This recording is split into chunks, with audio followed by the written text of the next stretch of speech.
mademoiselle. Qu'est-ce qu'on peut faire pour vous? Ah ben, je suis venu voir notre premier, là, René. Hein? Avez-vous un rendez-vous? Ah non, mais je suis un citoyen ordinaire, ça fait que... Un citoyen, il n'y a rien là. Ah non? C'est le ministre Bérubé, ça? Salut, Steve! Hey, René Lévesque, est-il là pour vrai? Oui, vous pouvez pas le déranger, là. Présentement, là, on est en train de régler une fois pour toutes les finances du Québec. Ah, ben ça tombe bien, justement, mon nom, moi, c'est Gaëtan Brouillard. Oui. Ils m'ont Un repris instant. Simone, j'aurais besoin d'une information. Est-ce que je peux vous poser une question? Bien sûr, allez-y. Oui. Est-ce qu'une foule, c'est plus fort qu'une stricte? Hein? Évidemment. Ça, c'est pas ça, puis ça dirige le Conseil du Trésor. Monsieur Bérubé, je peux aller jouer au poker, moi aussi, maintenant? Non. Je m'ennuie du Conseil des ministres. Ben oui, je comprends. Claude Charon, il n'y en est plus question. Un blackjack? Non. Un in-between? Non. Ou même un follow the queen? Le boss ne peut rien savoir de toi. Hey, Je serais même prêt à gager ma chemise. mon pauvre Claude, trouve quelque chose de plus trustable que ton linge. Hey, petit Claude, mon beau-frère Mario puis moi, on organise un grand sommet économique. On se demandait ce que t'en penserais. Enfin, quelqu'un qui me parle. Si ça vous fait rien, je vais l'attendre dans son bureau. Non, pas de problème, Thérèse, le bureau est vide. Évidemment, il est pas là. Même quand il est là, vous savez. Mon cher monsieur Tigus. Gus, dites-moi en quelques mots, à quel niveau exactement situez-vous l'essentiel de votre humour? Oui, par exemple, êtes-vous un bergsonien ou un molièresque? Pousse-nous en donne compte. Oh, oui, certainement. D'abord, vous savez, quand on meurt, on passe toujours devant Saint-Pierre. Alors, il y a 3 femmes qui sont mortes presque en même temps.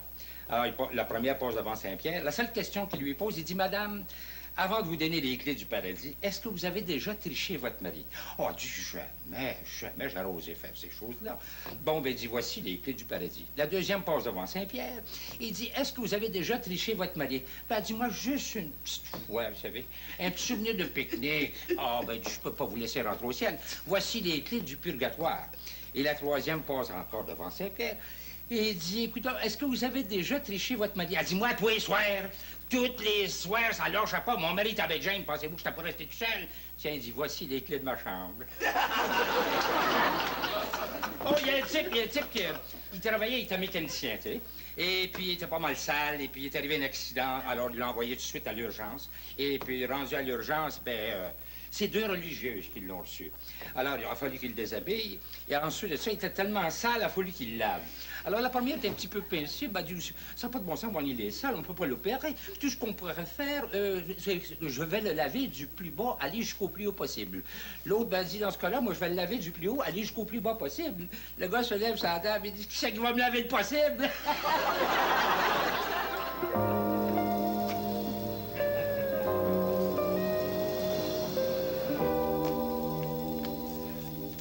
Pardon, monsieur, pourriez-vous m'indiquer le bureau du président de la CSN? Plus moyen de lire son journal en paix, là. À bord de ça, je suis dans mon heure de là. Non, pas monsieur Chantin, vous êtes-vous rendu gardien de la paix ici? Ben oui. Tous les jobs que j'ai trouvés aux autres, il était temps que les autres m'en trouvent une. Ouais. Hein? Ben, parlant de ça, pensez-vous que la CSN pourrait manigancer une patente? Parce que oui, je suis Pensez-vous qu'il peut y être personne d'autre, monsieur, la CSN, personne d'autre qu'eux autres mêmes. C'est rendu une gang de bourgeois. Hein, ça couche avec le gouvernement, c'est pas étonnant qu'ils se fassent... Monsieur Jean-François! Non, monsieur, depuis les centrales syndicales qu'on avait. Oui. Hey, c'est rendu, petit gars, que c'est médecins, les docteurs qui font les grèves. On se fait dépasser par des omnipraticiens puis des internes, vous en savez pas. Alors, si t'as un peu d'ambition sociale, petit gars, retourne-toi de bord, va prendre la porte au plus sacrant. Bon. Là, c'est mon heure de lunch qui vient d'être terminée, là. Ah bon? Ah ben ça, là, vous allez recommencer à travailler. Tu fous, toi? Mais non, je sais comment négocier ça, un contrat de travail. Mais non. C'est mon break syndical qui commence.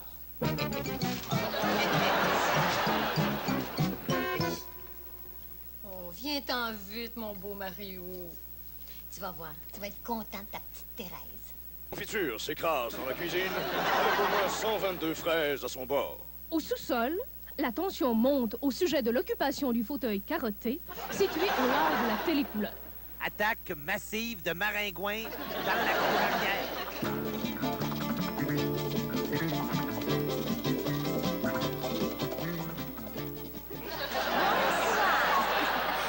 La pire tragédie aérienne de l'histoire des Duquettes a sombré ce matin le petit déjeuner. Directement de la cuisine, le reportage de Louis Gauthier.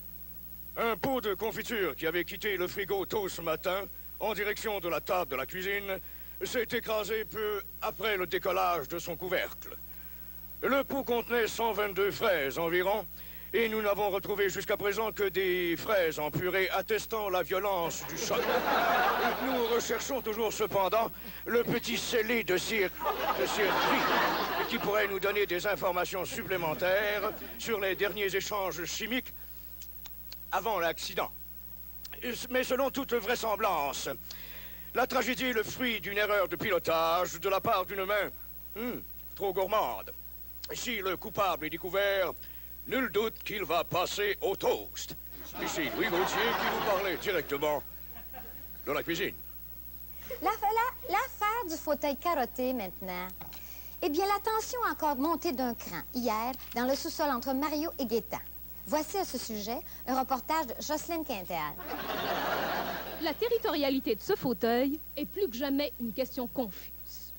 En effet, ce fauteuil, qui se trouve environ à 8 pieds au large de la télécouleur, aurait été occupé depuis 15 ans par Mario.